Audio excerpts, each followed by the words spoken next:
That's what games are all about, is about growing a skill to overcome adversity. But a lot of times when someone makes a game for the first time, a lot of what they design in the game ends up being a little too much when it's front-loaded all at once. Hi there, welcome to Games Over Coffee Consulting. I'm sorry you have to look at this image from my phone. I'd rather shoot with a different camera. I actually have this camera, but I have no battery. My name is Devon. People give me their games. I give feedback on their game design.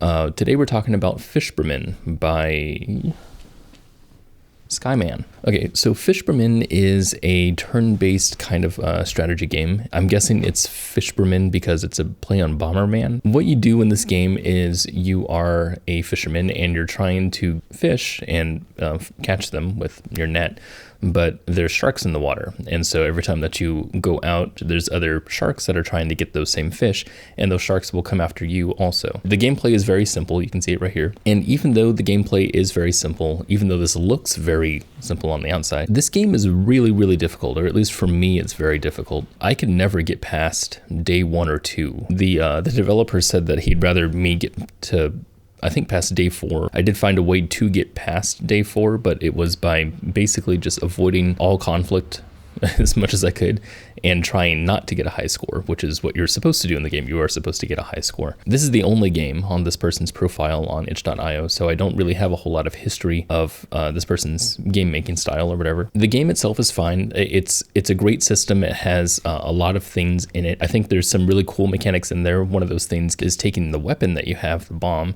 and making it work for you as a fast travel method. You can travel by setting a bomb and then going 2 spaces forward and then letting it explode and push you further. I found this game rather difficult, and of course, if you know me, I have a lot of trouble with these types of turn-based systems. So I went ahead and I posted this in my Discord just to see if there were other perspectives on the matter that I could somehow latch onto and understand from their side of things. And there were 3 people that responded. There was Lime Blossom, Jelly, and Draman. So what they said was, "This breaks my brain." I gave it another shot and basically just died 4 times. Putting a timer on what looks to be a traditional turn-based game is interesting. Fighting against the interface for sure, though. I think the premise is interesting, but as a fan of puzzly games, I kind of loathe timers, and I'd wager I'm probably not alone. There are some clever things in this game. I wish it didn't have a timer, but I'm one to talk. This person made a game that's all about speed and time. One of the limitations of the game is how slowly you move, only 2 tiles at a time. You can then use your bomb, however, to move faster with a little bit of planning, and discovering that combination is quite satisfying. The bomb is a limited resource though, which gives you opportunity costs, which deepens the game. So one of the things that seems to be the main takeaway from this is that the timer is a bit aggressive. I would say the same thing in this game. So when you move, then the sharks move after you, and then it's your turn again. And then when it's your turn, you have a certain amount of time to make your move. But then once you move, then you're allowed to either sit there and waiting for the sharks to move, use a bomb and plant it in one of the areas, or use your looking glass and try to scout fish, basically. I constantly felt that aggressive timer. That timer really did push things and made the adversity a little too much. But this is the reason why I wanted to give it to other people, just to see what their take was on it. And it does seem that the timer was a little bit of a drawback for the experience. The main thing I want to talk about here is adversity. And I mainly want to talk about it because adversity is something that you have in games to create challenge. That's what games are all about, is about growing a skill to overcome adversity. But a lot of times with beginner games, a lot of times when someone makes a game for the first time, a lot of what they design in the game ends up being a little too much when it's front-loaded all at once. And what I mean by this is when you're not doing a whole lot of stair stepping or not doing a lot of tutorializing. One of the things that made it really difficult for me to play this game was understanding everything that's happening around me. There seems to be a lot of chaos with that. Even though the game is relatively simple, there is a lot of moving parts to it and a lot of things that interact with each other. And I would say that this is a little bit more front-loaded than other games because it has that how to play screen just kind of right there. And of course, as a person who really likes game design, one of the things that I like to do all the time is put in tutorialization that's within the gameplay itself rather than on a screen, which I can forgive, because if this is just a quick game that you're planning on developing further on, then of course, you can just put in a how to play screen, that's okay. But having all that stuff on how to play, that's quite a lot of things that the player needs to understand from the very beginning, and not just how to play, but like all of the actions that are interacting with each other. The system itself is something that has a lot of things going on. So the sharks move 2 spaces at a time. You move 2 spaces at a time. When you plant a bomb, the bomb has to explode vertical and horizontal at the same time. So if you're in the diagonals, then you won't get hurt by the bomb. If you are within shark's line of sight, that's when they'll try to attack you. The only time that you understand that you're within a shark's line of sight is when you go to move, which is fine. I like that. It's a good design decision. However, you only have a certain amount of seconds to pick the place that you want to move to. And of course, once you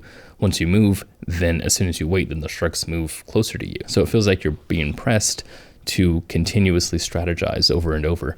And if you're not knowing how to do that, or if this is your first time playing, or even second or third time, it's really hard to get a grasp of how to strategize on the fly that fast. So a lot of games have systems in them, and those systems have to do with providing adversity for the player, for them to grow a skill. But if they don't have any type of safety net for them to grow that skill, then they won't grow the skill, they'll just die. So in this game, if you get eaten by a shark, or if you get pushed by your bomb into a rock, or if you get pushed by your bomb into a shark, or if you get blown up by the bomb, each of those things will just make you die, and you'll have to start over from the beginning with everything randomized again. So really you're asking a lot from the player if they don't know how to play the game already. So I figure a way to help alleviate this kind of front loading of everything all at once is to step by step introduce the player to each and everything. That could be something as simple as giving the player lives, or just somehow multiple chances. Maybe they have a health bar of some sort that they can fail multiple times. Perhaps you have maybe continues of some sort. But a different way, the way that I think I'd like to see, is for the game to introduce each of these things to the player one by one by one. And I mean like a single shark in one area. Maybe have the player go get some fish once, and then go get some fish while there's a shark around, or maybe just trying to blow up a shark that's stationary, or maybe trying to run away from a shark and not having any bombs, or trying to stay out of a shark's line of sight when he's in one place and he doesn't move. Designing lots of little challenges like this, or lots of little levels like this, to help build the player's confidence is a really good thing, because you want the player to understand not only how to play the game, but also to feel very confident with all the things that are there. That was one thing that I felt was really lacking for me in this game, was I had no confidence when I was playing this game. As with all games that have to do with skill from the player, they have to build up that skill from somewhere. And so as long as you build up that skill from something very small, giving them very small challenges, and then incrementally changing those challenges to greater and greater ones, you're going to increase the confidence in the player, and they'll be able to keep going. So thank you so much, Skyman, for submitting your game and putting it out there for all of us to see and take apart and analyze. If you are not this developer and you have a game that you'd like to submit, you can do so with the link in the description, or you can go to the website gamesover.coffee. There's also a Discord over there that we play test games on, and we talk about game design stuff and all the time, so you can join us there if you would like. So that's it. That's all I got. So I'll talk to you guys later.